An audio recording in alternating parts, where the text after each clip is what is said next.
Shalay, and thank you, Shalay, for chairing and leading what we call our macro careers work group, now committee. I am overwhelmed with the fact that over 500 people have signed up for this. And so we know we've struck a chord. It's a little late in coming. A couple of sentences about the Special Commission to Advance Macro Practice in Social Work, now called the Special Commission to Advance Macro Social Work. And if you go on our website, it is www.macrosocialwork.org. I invite you to the website as we're building it up, which hopefully will be the go-to place for anybody who doesn't want to do it one at a time. I say that's who we are. I started out as a caseworker many, many years ago and realized soon that by changing a policy, by organizing a community, by good leadership in organizations and coalitions, you can affect dozens, hundreds, and thousands, even millions of folks who are suffering because of policies that are inequitable, discriminatory, or marginalize them. So the Special Commission, sometimes again called the Macro Commission, if you're going to CSWE, if you're coming to the Council of Social Work Education next week, we will have a booth, we will have sessions, there'll be a button that will say Macro Unites that you can pick up, and lots of stuff. So I'll let the website speak for itself, and you could reach myself and Darlene Bailey. We are co-presidents of this small but mighty organization trying to rebalance macro and micro and social work. And so we are working, many of you who are students now or recent practitioners may have used the macro guide, the guide to macro specializations. If you're a faculty or field, you can get it free on the CSWE website. So, and we have just published the Encyclopedia of Macro Social Work, a 3-volume, 1,500-page tome, also available on from the Oxford University Press, going to the Encyclopedia of Social Work. Encyclopedia of Social Work, macro, and almost any topic you want, you can find there. The articles one by one can be read for free.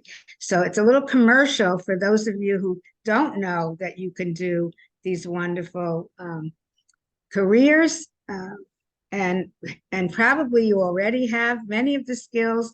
And if a school in your area doesn't have it, then you can ask them why not. We now have a list. Final word, 101 MSW social work programs that have a macro specialization that will be up on our website. So all throughout the country, macro on the map. And if a couple of you I've seen wrote that you're interested or you're exploring social work, this is an area that we invite you to. All our leadership are macro social workers. So thank you, Shalay, Kiana, DeMecia, and Sabrina for today. And this was the first of many. And I see my colleague, Darlene Bailey, the co-president of our Special Commission, and so many other people as the names keep growing and growing and growing. Thank you, Shalay. Back to you. All right, awesome. So it appears that DeMecia is having some technical difficulties, so we will move forward with Kiana and Sabrina. So I'm going to stop share to make it a little bit more intimate so that you can focus your eyes on the speakers.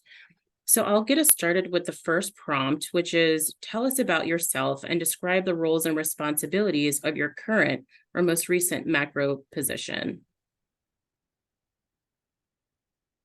Good evening, everyone. It may not be evening depending on where you are, but my name is Dr. Kiana Battle. I'm a proud social worker. My current role is a social work professor as well as a social work consultant. And so some of the macro social work opportunities that I've had an opportunity to engage in really consist of my background with a specialization in school social work. And so as a former school social worker, oftentimes people don't see the macro elements. Macro elements are everywhere. So I'm certainly going to be mindful of the timing of my response because I have my colleague who has to share as well. But school social work really thrusted me into macro social work practice because it was so needed, particularly in the rural school system that I landed in. There was only one of me for 2,700 students. So in order to effectively engage the community and support students from a holistic perspective, I had to do a lot of community assessments, community organizing, brokering relationships, working to obtain funding to secure services to support not only the students, but the community. And so those are just some of the various ways that I've engaged in macro social work practice, and also working in the state of Georgia and the Georgia Department of Corrections. Yes, as a social worker, more in a leadership capacity to support a lot of the programming and services for our returning citizens in the state. And then, of course, as a social work professor. And so it's so exciting to me to see so many students on the call because macro social work is alive and well. And I hope that you gain some really good stuff from the discussion this evening. So thank you so much. And I look forward to just gleaning from many of you this evening. Thank you, Shalay. Thanks, Kiana. I'll share next, everybody. My name is Sabrina Gillan. I have my MSW. I am out in California. I currently serve as the Chief Strategic Partnership Officer for a statewide supportive housing agency called Brilliant Corners. And as the Chief Strategic Partnership Officer, I oversee advocacy and policy, fund development and fundraising, marketing and communications, as well as overseeing the strategic plan for the organization.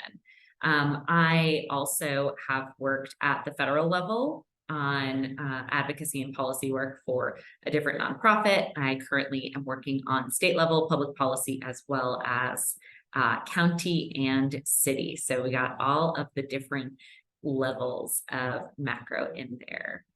And Shalay, did DeMecia get on yet? I don't see her yet, so we will keep it moving. Keep it moving. So the next question is, how did you enter macro practice, and did any part of that journey include clinical social work as a precursor or a prereq? And so I think I fell into macro social work because I had to, but because I was passionate about it once I realized that you can affect change at a structural level, a broader level, engaging clients from different vantage points. I think as someone who worked not only in a rural school system in the state of Georgia, but also in not a rural system in New York, where I'm from, there were some distinct differences. But in order to really affect change, I had to really address things at the broader macro-ish level in order to support the constituents. And so oftentimes we talk about clients, but it's how we define clients. An organization can be a client, right? Constituents, the community, engaging stakeholders. And so because there were one of me to 2,700 students, it was very prudent of me to really roll up my sleeves and engage in the big picture to really affect change at the micro level, but I had to really start at the macro level. And so that really is what kind of spearheaded me into this. I love it. So none of the work that I've done was deemed specifically clinical. I am a licensed social worker, but I do not have an LCSW. I have an LMSW and a PhD. And so for me, those work to support the work that I do. Of course, working with children and working with returning citizens, there's some clinical components to that. I had a background in that, but that was not my go-to. I'm really a broker. I enjoy engaging stakeholders, and I love looking at the big picture and looking at how the big picture impacts the micro interactions that we have on a daily basis with our clients, regardless of who the client may be, right? Because that term can be very broad. And I think when you put your macro lens on it, you can see that in a larger structural view. Thank you. All right. So Sabrina, did you come into the field knowing that you wanted to have a macro focus? Absolutely not. I think most of us come in the same way. I started my MSW program. I went to George Mason in Virginia, and I started wanting to be a therapist in the deaf community. And like, I had wanted to do that since 7th grade kind of thing. I worked in a school for children and young adults with emotional behavioral problems. So I was very committed to this idea. And then I sat through a clinical class and realized I would rather gouge my eyeball out than actually be a clinician. I am so in awe of all of you who like, that is your calling and passion. It was not mine. And so I had a bit of like a crisis moment of like, oh my gosh, I hate this. What do I do? So I tried to literally drop out of my program the next day. And luckily I had some really great advisors who said, why don't you chill out for 2 seconds, take a breather. I went into the 2nd semester as a part-time student, but I took a policy class, you know, that like second policy class you take, and had the absolute best professor who ended up being a mentor to me, Sunny Harris-Rome. Some of you may have seen her work as you go through macro programs.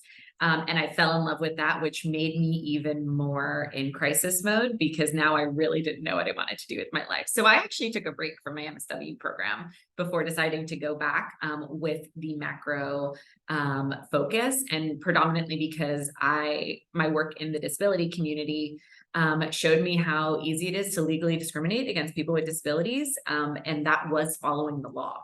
And to me, I was like, well, we should probably change that law. And this is how I decided that I wanted to be part of that system change rather than continuing to participate in a system that was unjust and oppressive. So, yeah. All right. So the next question is, what skills should macro-focused students develop prior to entering the field? So I think that's a great question, but I may be a disruptor when I answer this question because, again, as my colleague and I shared, you know, prior to entering the field, you know, you're curious, you're eager. I always tell students, don't box yourself in, right? I think it's so valuable that every practice level of social work is needed. There's no island unto itself. So you need micro skills, meso skills, macro skills. And I think many of us don't necessarily decide to get our BSW or MSW degree and focus on one area. Some of us do, and that's great. But I think you may do a disservice to yourself to not be a well-rounded professional if you only think one track. I think the beauty of macro practice that it infuses every other level because you're going to work with people on an individual basis and more of those didactic one-on-one smaller settings. But in order to be effective in that, you really have to know the policies that support the work that you do on a micro level. And so I think all skills are needed, but what I would say is just really having an open mind. And I would just answer this as I wrap up my response. Naturally, I'm an organizer. Naturally, I'm inquisitive.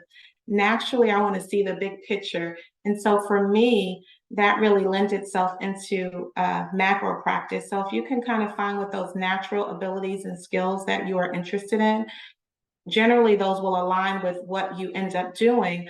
But like those of us who just shared, sometimes we just kind of fall into it by being open to experiences and realizing, hey, I can affect change at a broader level and really service a larger client group if I deal with some of those structural macro issues that really impact the clients we work with on a day-to-day basis. So I hope that answers the question for someone out there listening. Thank you.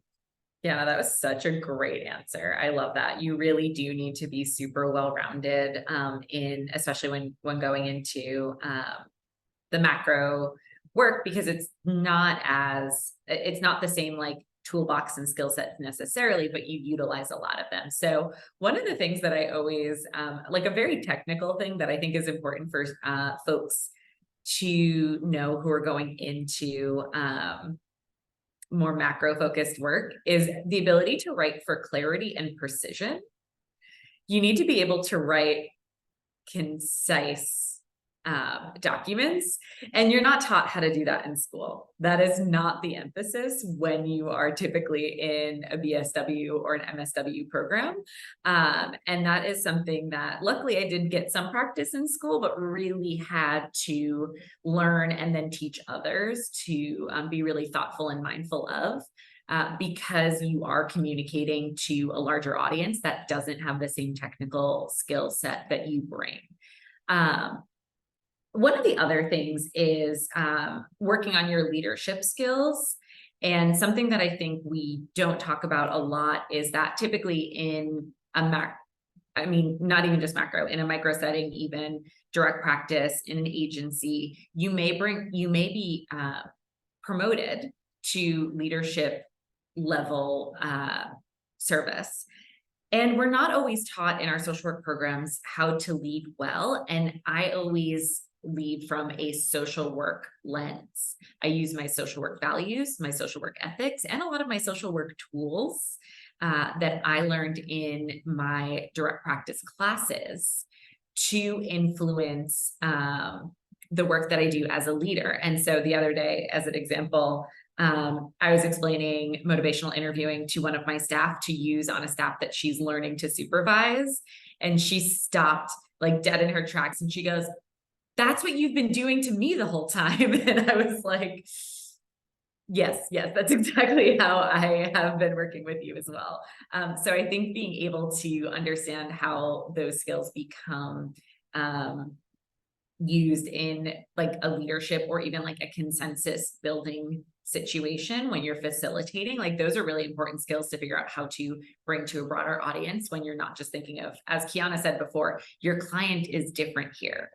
Like I used to do a presentation that was parentheses, politicians are people too, because we forget when we're working with politicians that they are literally just our clients in that situation. And we have to work with them in the same, with the same lens and the same approach. Absolutely phenomenal responses from both of you. So something I didn't mention earlier, but I would love to pause and mention is that the majority of these questions came from students from the Macro Social Work Student Network. And we also had some students join from P4P payments, payment for placements. And so this is one that they were really, really interested in seeing your response for. So here it goes. When trying to apply for policy or organizing work as a young graduate, how do macro social workers set them apart from people with MPPs or MPAs? Go for it, Sabrina. I love this question. It's such a good question. And it's one that I feel like I answer all the time in our like macro Facebook group, Macro Mentors. If anyone is on Facebook and would like to join that, go for it. Little plug for Macro Mentors there. You need to be able to connect your direct service history and experience or your lived experience to your understanding of the system.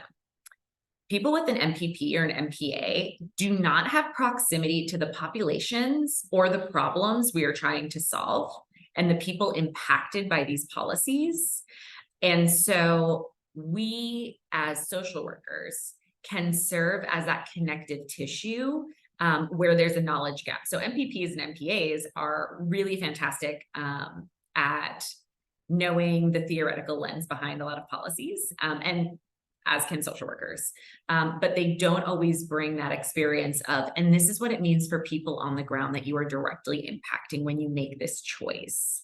And that is what you need to get across, however you can in your resume or if there's a cover letter, like that's a really great place to use that.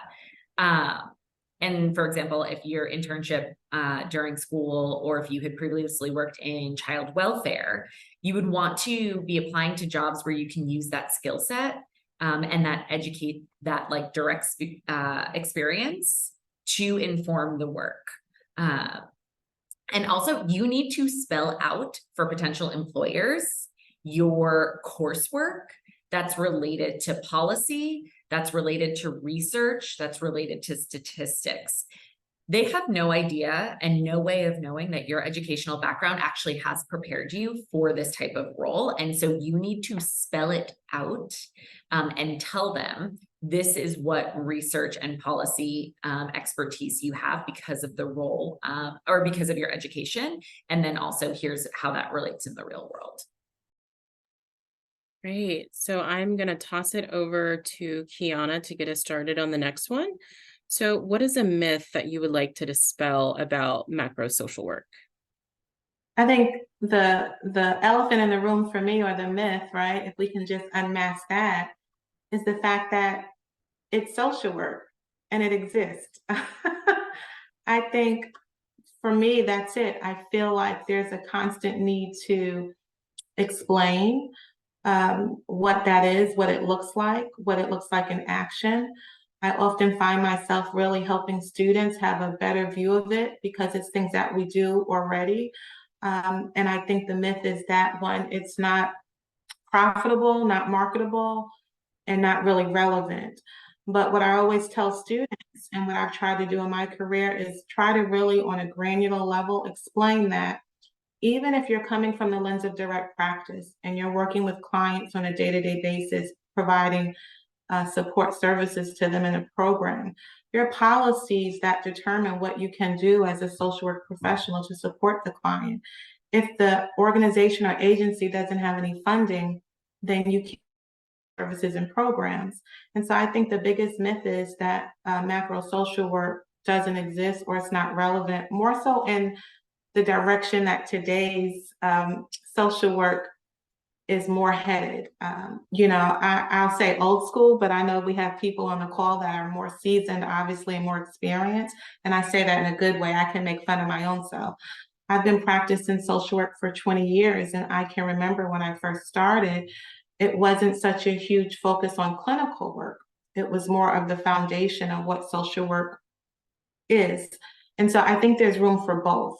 And so I don't necessarily believe that students should be discouraged from pursuing it. I think students have to have a well-balanced diversity of all of the levels of social work practice. But for me, the biggest myth is that it doesn't exist, that it's not exciting, that there's no money in it, and that you're really not impacting client populations because it's not clinical. And so those are a few myths that just come to mind, and the experience that I've had and my beautiful social work journey and trajectory. I wouldn't trade it for the world.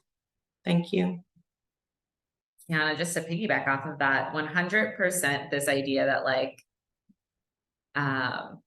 you're not really a social worker. I get that a lot, that like, oh, well, are you really a social worker if you're not licensed? And I'm in a state, like licensure is different across states.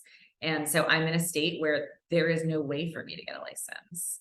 But that does not devalue the fact that I am bringing the social work ethics and social work values into my work every single day. That's where my training is. That's where my education is. And so I think that that's a big piece of it. And also that it's profitable. I mean, when it comes down to it, I always say I figured out a way to make money in social work. Like social work you do not have to be receiving assistance while being a social worker. Like, and that my first job offer coming into the social work field, I would have been on assistance if I would have taken the offer that was given. And I like set that boundary for myself. I was like, I just couldn't, right?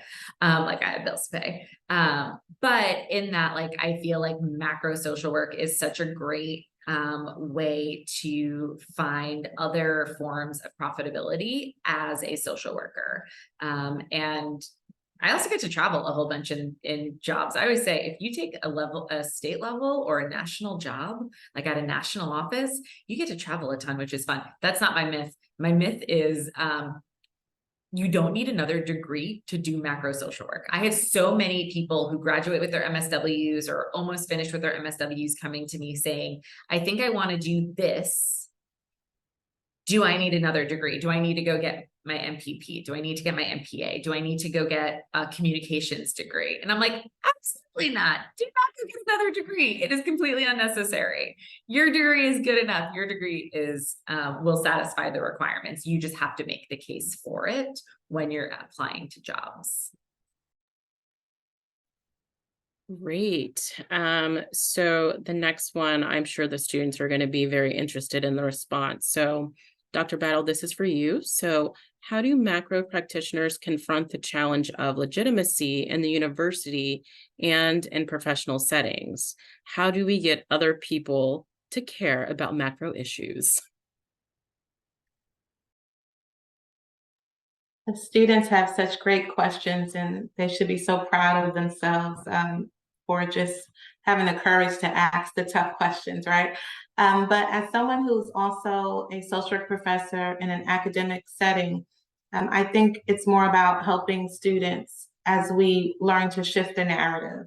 I think that it's very important to provide students with an a la carte experience, meaning, provide them with every type of opportunity and let them naturally kind of decide which works for them. I have several students that come into school with the idea that they want to engage in micro practice. However, by the time some of the students finish some of the policy courses that I teach, they're really intrigued because they never really looked at policy and did a deep dive analysis or evaluation on policies to determine how it impacts vulnerable or marginalized populations. Many of them may not leave the program and say, hey, I want to be a macro practitioner, but they have a better understanding of the importance of engaging in macro work. And so I think there's space for it. I think it's about shifting the narrative. I think it really speaks to what we're doing tonight, more authentic conversations to really talk about macro practice and what it looks like. I think it helps. These are ways to shift the narrative for students to have a better understanding of the legitimacy that macro social work does have in academic settings as well as professional settings. And I'll just add another piece to really speak to the question, but also what Sabrina was referring to. Even in my professional experience, she mentioned, working at the federal level or the state level, oftentimes those opportunities really lend themselves to more.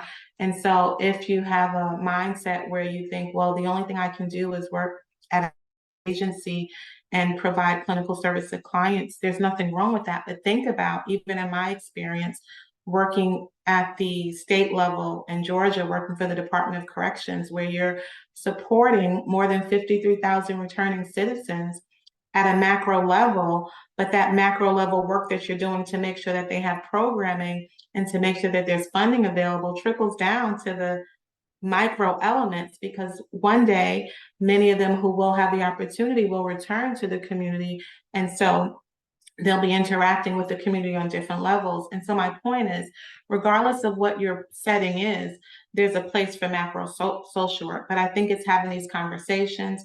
I think it's not saying one is better than the other. We're all social workers and we have to work together. Some of us just naturally lean into other practice levels, and that's fine, but we have to have an appreciation and a value for all of them, because again, it's not an island unto yourself. We have to work with every aspect of social work. And I think that's how we can truly meet clients where they are, also recognizing who the client is and that the client may look different based on the setting. And so thank you. All right, so you're not done just yet. So, Dr. Battle, can you share how you overcame a professional failure or challenge as a macro practitioner? So I would say more of a challenge. Of course, we've had professional failures, but I don't know that I would categorize a professional failure specific to being a macro practitioner. I could share several stories of professional failures. I would say more of a challenge, I think, specifically even with colleagues and helping them understand, and maybe not understand in a way that's, not being mindful. I don't mean in a dismissive way, but more so really helping people have that same excitement or that lens to see, hey, if we just address the macro, we can deal with all the things that fall under.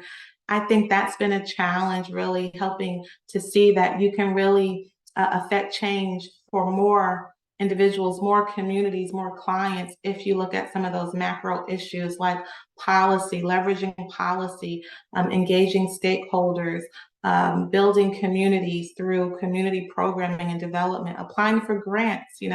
so many people really fringe at the thought that it's too much work. And I can remember teaching grant writing at one of my other institutions, and students would say, Dr. Battle, thank you so much. I was so afraid of this, but the way you've explained it, like, it makes sense. We can do this. And so I think the word for me wouldn't be failure, but more of a challenge, and trying to have authentic, honest conversations to help people shift the way they see social work practice, particularly as it relates to macro work and how it really shapes everything that we do. I can't see social work without seeing the macro elements. To me, it's impossible. All right. So Sabrina, I will toss it over to you. What have been some of the biggest challenges to maintaining or developing your engagement in macro practice? Yeah, I think this was a harder question just because I was really lucky in my development that my internship for second year was in the policy space, working at the state and federal level on mental health issues. So obviously, like I had said, I was already working in mental health, so that was really helpful that I had that background. And then I was part of a coalition, a mental health coalition on Capitol Hill, or a behavioral health coalition at the federal level, and was able to really engage there. Sometimes throughout my career, I have done less policy work, but that's where, like, I find my joy, and that's something that I'm really passionate about. So when I'm doing a macro career that is not policy, so I've also done a lot of like program development. I've overseen like lots of different elements of social services over the years. I would actually volunteer for organizations where I had a personal connection or felt really strongly about the issue area.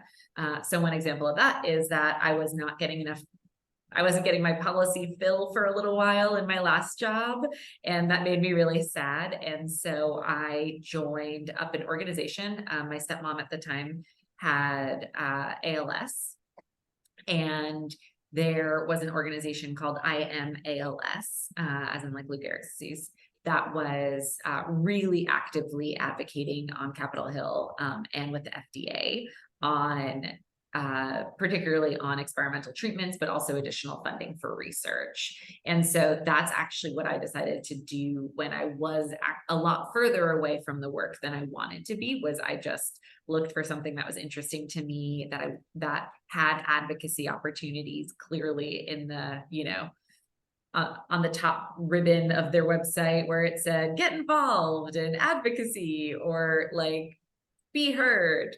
Clicking on that and just engaging as a volunteer, I found really beneficial to like keeping my skill set up, but also just doing something I was passionate about. Excellent. So the next question is, how were you able to cultivate a macro-minded community of support during your journey? And we will let DeMecia take that one. I'm so sorry I'm late. I really had a hard time getting in. I'm sorry, what was the question again? How were you able to cultivate a macro-minded community of support during your journey? Well, one of the things that I did was to work with other social workers, whether they were micro or macro. I found that support was very helpful to me. I also kept in contact with a lot of my professors when I was getting in graduate school for my MSW. They have been very supportive of me throughout my journey. All right, Dr. Battle? I would ditto at least the initial piece that DeMecia shared in regards to just surrounding yourself with other social work practitioners, and or maybe not social workers. So I want to share that plug too, because it is all about collaborating outside the box. And I think sometimes we can limit how much we can support others and clients, even how we can grow professionally when we only have a one box mind that I can only engage with other social workers. I have a great professional colleague and friend who's a psychologist. And we've worked tirelessly together to really impact change in a rural community that I worked in as a former school social worker. And so just being around others who share that passion and vision, but also gleaning and learning from those who don't, because you can always learn something in this process. And so I think it's important to really use every experience. I always tell my students when I have on my professor hat that no experience is wasted, even for students who are on the call now and are in practice placements, practicums, and they just cringe every time because maybe it's not the practicum placement they wanted. There's something that you can learn. So you can be in a micro setting right now and you really want to engage in more macro, but you can use those experiences to sharpen the next.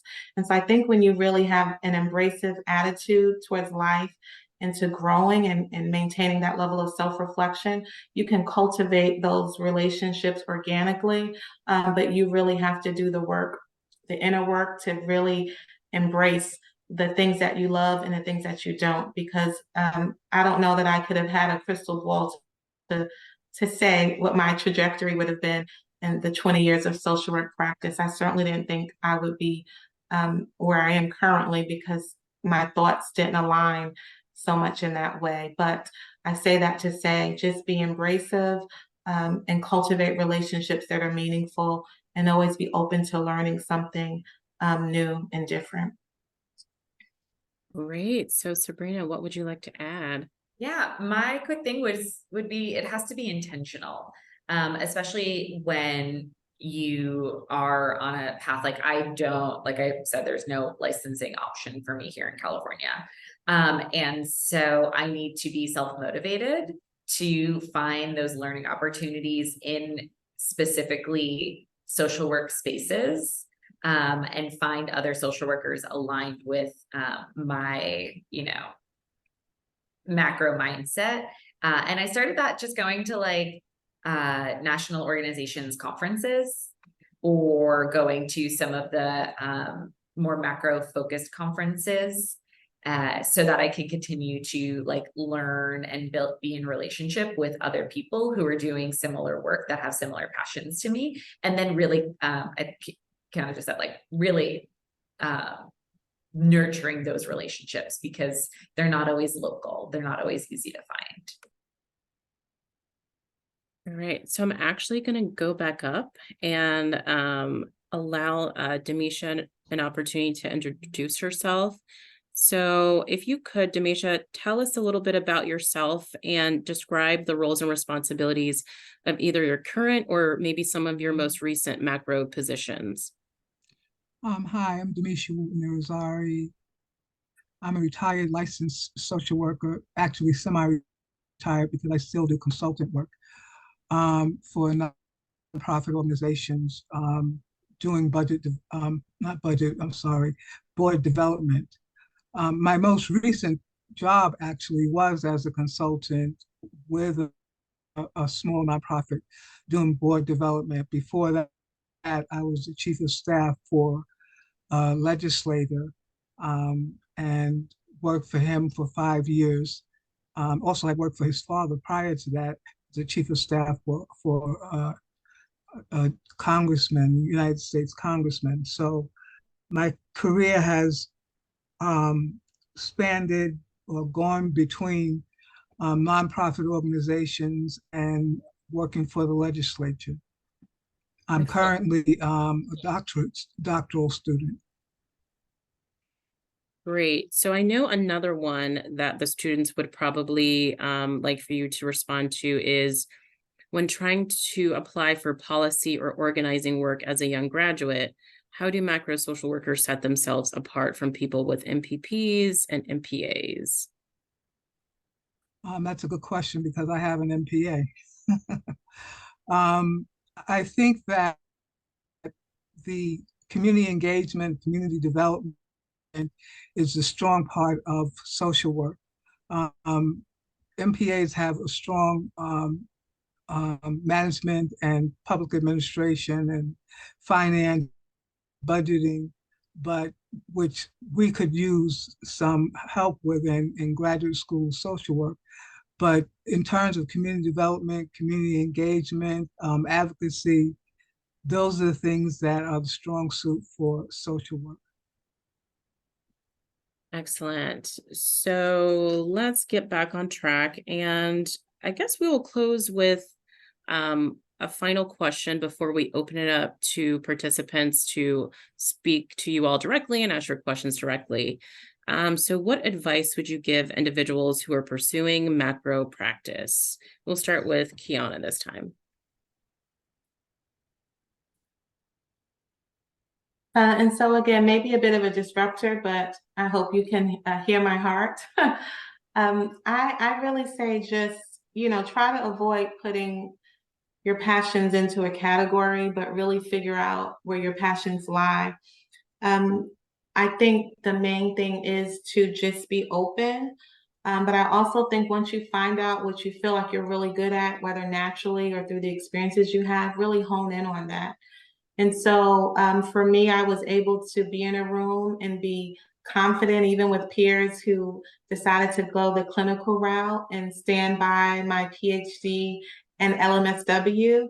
It made me think about what Sabrina said. I am not at LCSW. I do respect that and it's important, but I'm okay with being a licensed master social worker and not pursuing SW. I decided to get my PhD because I really saw the big picture and the things that I like to do, like consulting, teaching, program development, trainings. And so I do a lot of presentations throughout my career based on the practice interests that I had as a former school social worker, and really trying to help others build up their capacity to support youth and adolescents. But again, it's not from a clinical perspective. And so my advice would be really stay true to who you are, be okay with that. You belong in the room, no matter what the room is, no matter what the space is, because there's room for all of us together as social work professionals. Macro social work is certainly a place that can afford you a journey that you probably can't even keep up with because it's so exciting.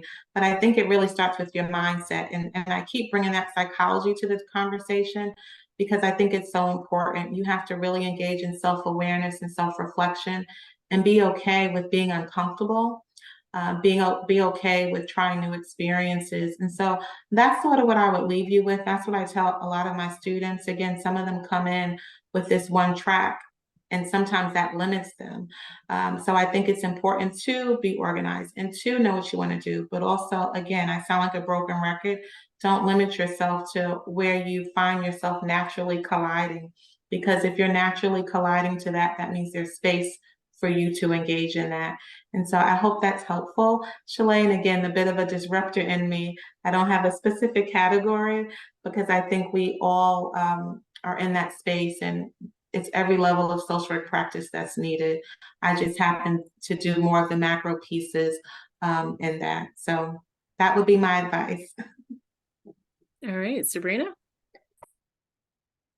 Yeah, I would say I see everyone throwing their LinkedIns in, which is great. Feel free to connect with me there. But one piece of advice I would say is have your LinkedIn say what you want people to know and see and understand about your work. A lot of times that's the first thing if someone's calling me to ask me to like do some, like, hey, how do I move into this other thing? And I'm like, well, your LinkedIn profile is completely clinical and you're telling me how much communications work you did. Put the communications work. So that is number one. Number two, which is my prepared answer, would be to join coalitions. The amount, like, that was the first thing that happened for me when I went into working with other folks on policy. Was I joined at first my local coordinated entry system. Was like, we had our own little coalition of folks. That is where you are going to get job offers to do this type of work. If you have the ability to go to any other type of coalition within the work that you're doing, so say you're doing case management at a DV shelter, find a coalition for domestic violence agencies in your area, join that coalition, and then everyone just pillages from those coalitions.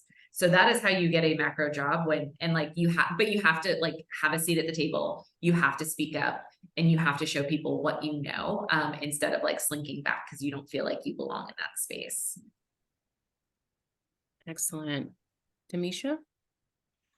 I was just going to piggyback on Sabrina and say that networking in the macro field is very, very important. Keeping in contact with your graduate professors, they are invaluable. They've been invaluable in my career. And macro has a broad spectrum, so I would say that you should experience as much as you can in the macro practice. You know, I started out as a program coordinator in a nonprofit organization, working with youth who had dropped out of school and trying to get them to get their GED. But my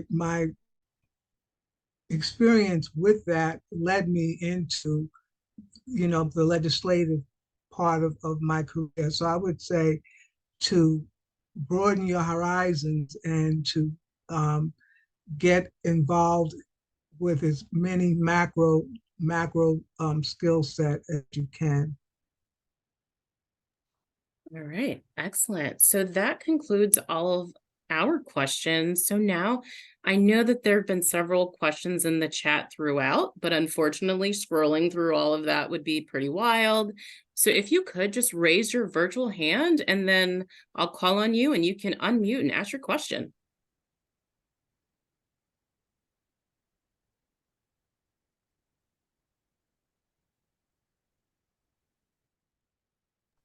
I see one hand, so go ahead and unmute and ask your question. Hi, my name is Dana. I'm in my advanced macro year at Portland State. And my question is like, if my long-term career goal is to get onto like state or national level for advocacy or legislation, or just policy in general, I'm not really sure what direction I'd want to go into. I want to try it all. Like what pathway would one take, or what could one pathway look like? I'll start that. Like to answer that Oh. question. Get involved in your community.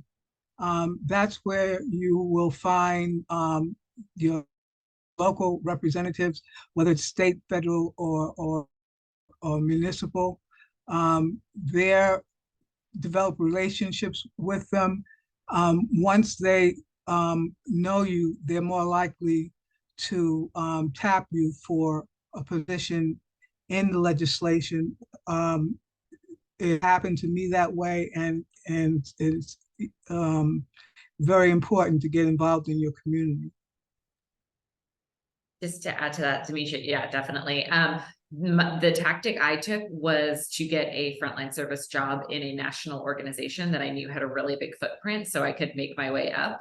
And that worked really well. And so there are lots of, like, Girl Scouts is a national organization, for example. You know, organizations and social services or whatever your interest is that end up going national, that is a really great way to kind of do the step stool to the national office. So that's how I did it. All right, Allison.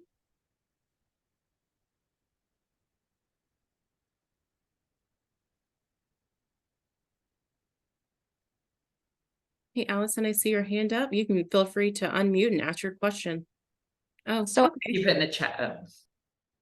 All right. If macro social work has a focus on specific fields, or if workers are expected to work on multiple topics? So I think I can answer that. Can you repeat the question, Shalay? I'm sorry. I was typing in the chat to someone. Let me try to scroll without losing it. I'm sorry. Yeah, Was a specific focus? I think the question was, does micro social work need a specific focus, or is it just yes. Yes, I was macro wondering social if work has a focus on specific fields, or if workers are expected to work with multiple topics.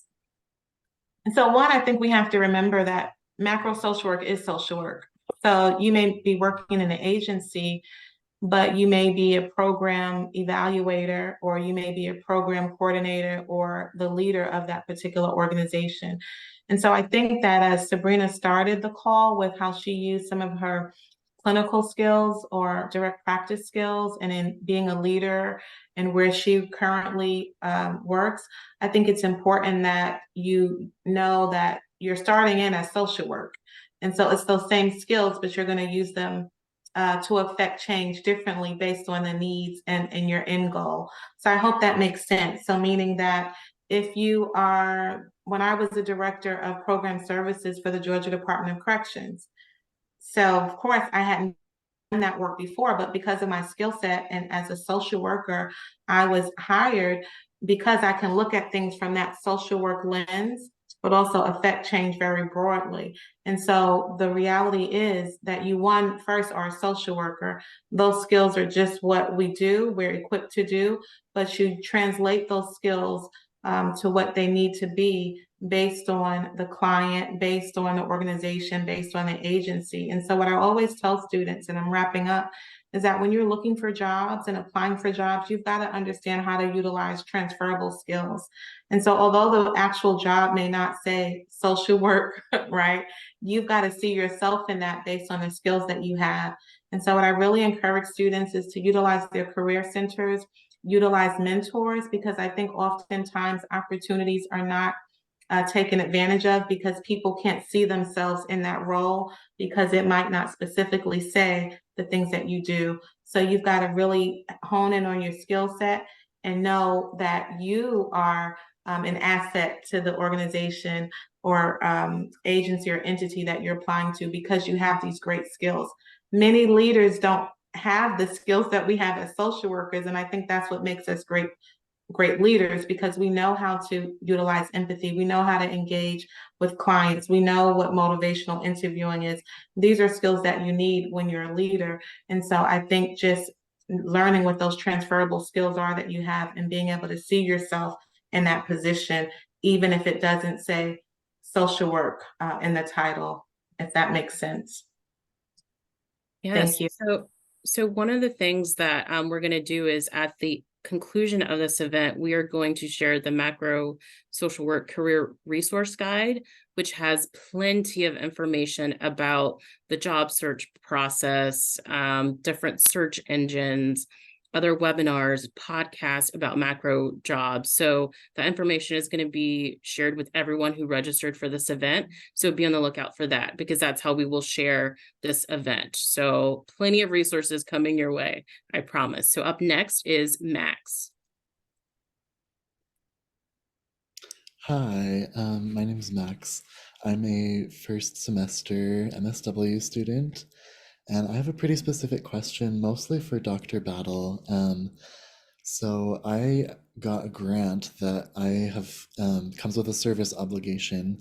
So I've pledged 2 years to work as a school social worker, and I'm pretty excited about this. I don't know that much about school social work yet. But I'm really interested in the macro side of things, and so I think it's really cool that you were able to start off in school and then move to larger communities. And I'm just wondering what advice you have for me. And I'm going to be in an urban school district, not rural. So I understand that maybe you kind of had to do this out of necessity, but what steps would you recommend just right from the outset?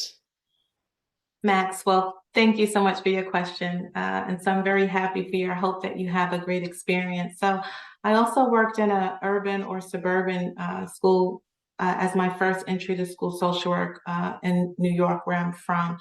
And so I think the first thing is being a broker of relationships, recognizing that you are not the expert in this space, but you are truly meeting clients where they are. I know that sounds cliche, but it's about building trust with the community, with the parents, with the staff. People often want to know that you care, right, before they are really honest and upfront with you. But I think making those connections, even in the school system that you'll be in, so getting to know the other school social workers, getting to know the administrators, really observing what some of the needs may be, and just finding out how you can effectively support all of the clients, right? So your clients consist of children, the parents, the community, the Board of Education, depending on how those things are set up. And so try not to look at it just as Max is here just for those direct interactions with students. You're really part of that larger system, right? And so once you can really establish some of those relationships, and I think that you will, because you'll be doing that service for 2 years, I think the most important thing is to go in listening and as an observer initially, and then you can really kind of get a better idea of what the needs are. But don't be afraid to try something different once you've worked through those relationships, because it really will take time to see what the needs are. And so whether you're in a rural area where it's more of a necessity, I could have continued to allow things to be the way they were, even though it was a necessity, just because I didn't want to do it and I wanted to stay comfortable. But I think those things will fall because you'll realize so many needs that are there. So I don't know that the difference is rural or urban. I think it's about need and how those needs are met.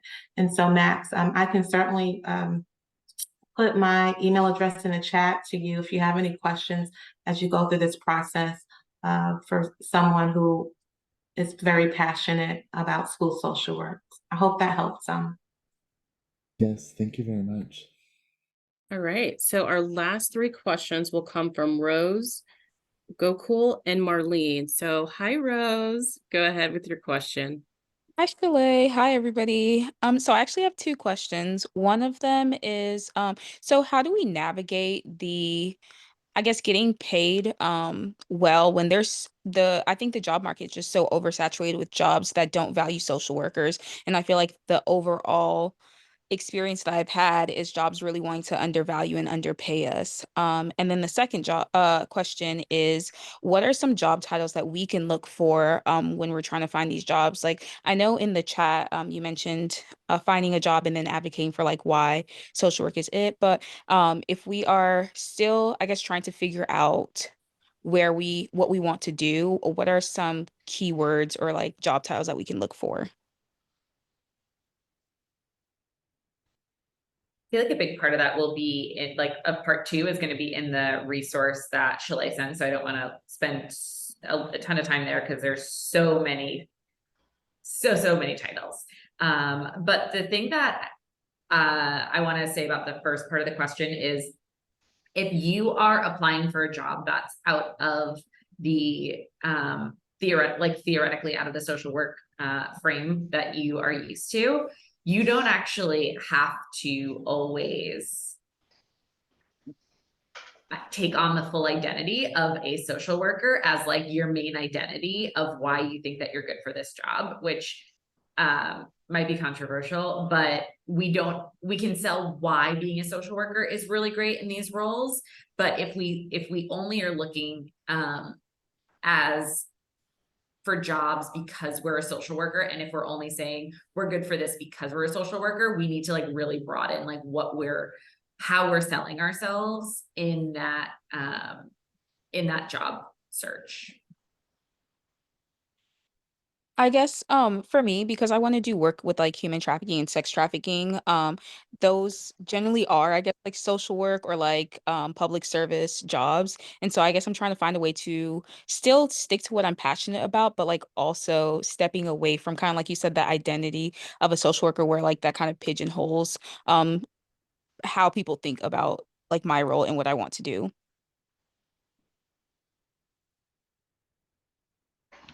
All right, so if there are no additional comments, I will go to Gokul, and I apologize if I said your name incorrectly. No, you're perfectly fine. Thank you. So I'm Gokul Mendem, a macro practice faculty at Rhode Island College School of Social Work. And my question to the panelists is, how might macro specialization students permeate the world of social work in non-traditional domains like, financial entities or, technology for social good and or consulting organizations, and just also look at the idea of making a little bit more money, if I may. Thank you. I love that question. And I think from one faculty to another, I think sometimes that's what we try to share and convey with our students to kind of help them see those transferable skills.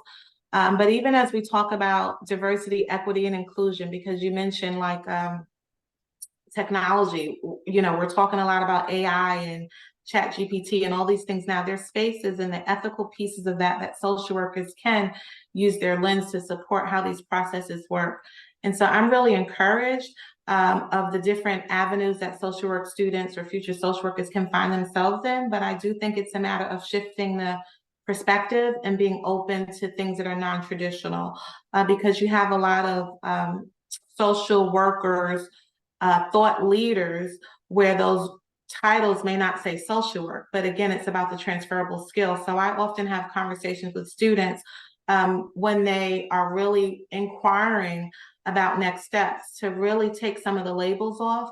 But I also think that's a growth process, and I could speak to you freely in that in regards to being a faculty, because oftentimes students, clearly they see that path because they have to get their degree and graduate, and they really haven't developed fully in that realm. As many of us, I said 20 years in, that wasn't just automatic with your BSW or MSW. I think it kind of takes some experiences and some personal growth to see that there are other lanes that you really can work in to support social change, because isn't that what it's all about? Equity and social justice and social change, some of those core elements of our profession, but that's going to look different in every area, but those larger pieces are the same. And so I would just really also work with practicum directors and sites to help see. Oftentimes that's a struggle because they tend to just be micro-focused, and then you look at the learning contract when students are in practicum, and we have to really help them see that those competencies are macro, and they can find some macro activities to support them while they are working in their practicum. And I see your head shaking, so I hope I sort of answered it. I know that's a conversation that we could probably have. Sure. Thank you, Yes. Dr. Battle. Thank you. You're welcome. All right, Marlene. Hi guys, I just want to say I appreciate you guys making the Zoom and helping out all of these students with all of their questions. This is kind of like the question before, but mine is more in a different formatted way. It's more of just like, what do you guys believe is the most difficult part of working within a macro social work environment?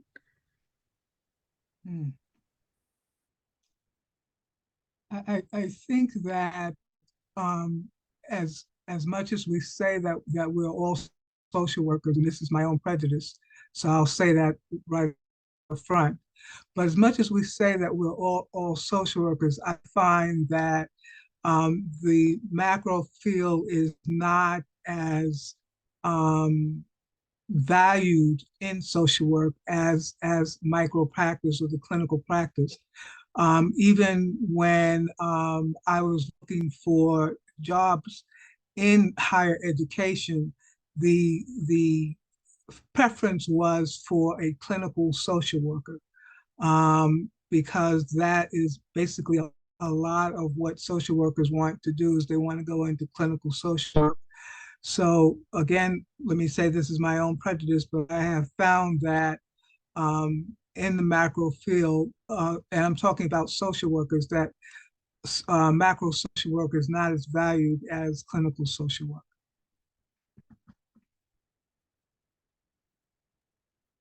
All right, Taisha. Yes, I was wondering, where is a good place to go to look for paid macro social work internships? I'm currently in my BSW and I'll be doing my MSW, but I need an internship.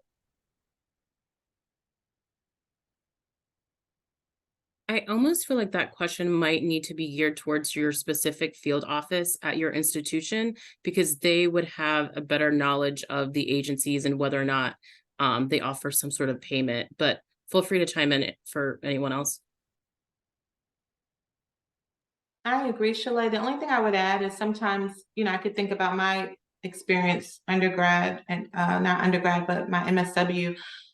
Sometimes just searching. And so when we talk about a lot of the larger nonprofits or even nonprofit organizations, oftentimes there's many macro elements in that. I think it really just depends to just kind of do some soft searches. I think Dr. Mizrahi put in the chat, you know, NASW, the National Association of Social Workers, there's a lot of professional organizations that already have resources. And so rather than duplication of efforts, just kind of look to see. But as you said, the main thing would be to, you know, speak to the practicum director to get some insight and just kind of see. And sometimes it's just, hey, a matter of a phone call or an email.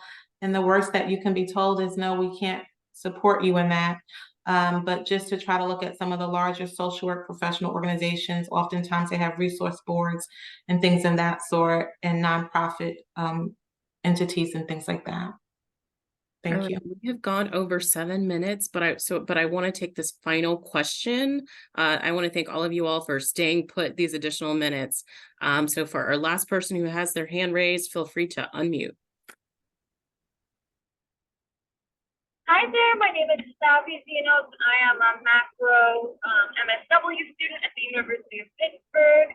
I was wondering if anyone could say more on careers specifically in research, social work, social justice, community-based research.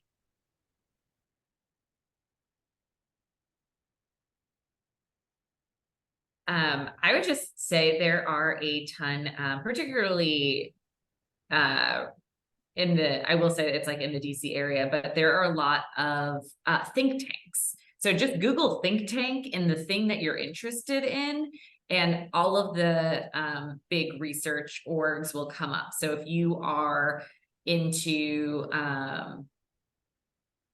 like housing, you'll have like National Alliance to End Homelessness. They are big, like national organizations tend to have a research arm, but there's also like I'm